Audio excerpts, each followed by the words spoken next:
Hello everyone, welcome back. तो कल हम बैंक निफ्टी को एक्सपायरी के टाइम पे कैसे ट्रेड कर सकते हैं वो देख लेते हैं।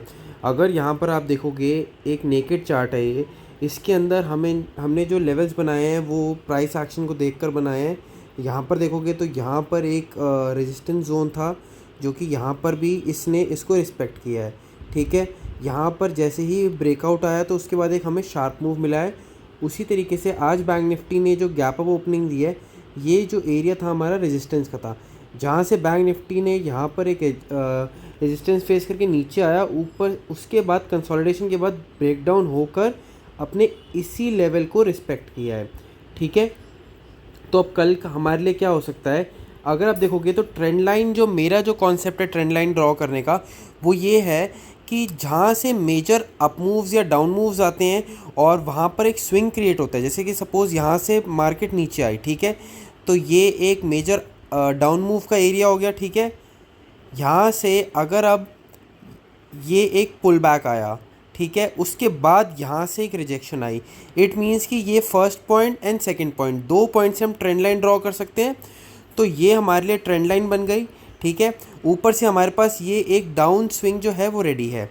तो हमें ये वेट करना है बैंक निफ्टी का, या तो ये स्विंग का ब्रेकडाउन होगा, तो हमें यहाँ पर जैसे आप देख रहे हो यहाँ से बैंक निफ्टी ने सपोर्ट लिया है, उसके बाद यहाँ पर सपोर्ट और एक यहाँ पर सपोर्ट लेकर ये गैप अप ओपनिंग हुई है। ठीक है, तो ये अगर यहाँ पर ब्रेकडाउन होगा तो इट मीन्स कि ये जो लास्ट बायर है जिसने एक ये डिफेंड किया अपने लेवल को, अगर ये ब्रेकडाउन हो जाता है तो हमें 44,200 का लेवल देखने को मिल सकता है।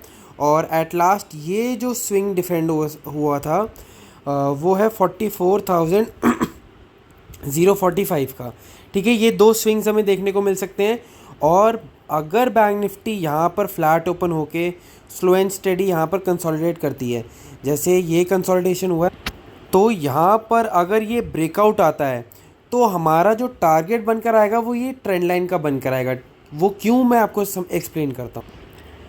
यहाँ पर अगर आप देखोगे तो ये एक स्विंग, और ये कभी कभार जो प्राइस जो है ना, वो एक पिक्चर परफेक्ट पैटर्न नहीं बनाता, ना पिक्चर परफेक्ट ट्रेंड लाइन बनाता है। तो ये एक स्विंग हो गया, ये आप देखोगे तो नेक्स्ट टू कनेक्टेड ही है। उसके बाद जो ये कनेक्शन हुआ, यहाँ पर एक डाउन मूव दिखा है, उसके बाद यहाँ पर एक डाउन मूव, और ये अगर ब्रेकआउट आता है, इस ट्रेंड लाइन का ब्रेकआउट आता है जो कि 5 मिनट पे ड्रॉ की थी, अगर यहाँ पर ब्रेकआउट आता है तो इस ट्रेंड लाइन को, और ये जो कॉन्फ्लुएंस एरिया बनकर आ रहा है जो कि 44,592 44,600 के आसपास का टारगेट बनकर आ रहा है। और जैसे कि हम यहाँ पर देख पा रहे हैं कि काफ़ी बारी इस लेवल की टेस्टिंग हो चुकी हुई है। तो अगर यहाँ पर कंसोलिडेशन के बाद ब्रेकआउट आता है तो हमें जो एक पेंडिंग स्ट्रक्चर है, जो मैंने अपने टेलीग्राम ग्रुप में भी डाला था, 45,042 का एक पेंडिंग स्ट्रक्चर है जो कि बैंक निफ्टी को पूरा करना है। क्योंकि यहाँ पर ये देखोगे तो यहाँ से प्राइस एक वन वे आया है, तो एक बार ये स्ट्रक्चर कंप्लीशन के लिए फिर हो सकता है कि यहाँ से करेक्शन आए। बट डेफिनेटली मैं एक्सपेक्ट कर रहा हूँ बैंक निफ्टी को एक बारी 45,042 टेस्ट करने के लिए, और एट द मैक्सिमम 45,268 का। ठीक है, बाकी इन्हीं लेवल्स के ब्याह पर मैं कल ट्रेड करूँगा। और अगर एक्सट्रीम केसेस के अंदर जैसे कभी कभार वर्स्ट सिनेरियोज आ जाते हैं तो 43,867 हमारे लिए एक क्रूशियल लेवल का काम करेगा। ठीक है, तो बस आज के लिए इतना ही। Please do like share and subscribe. Thank you.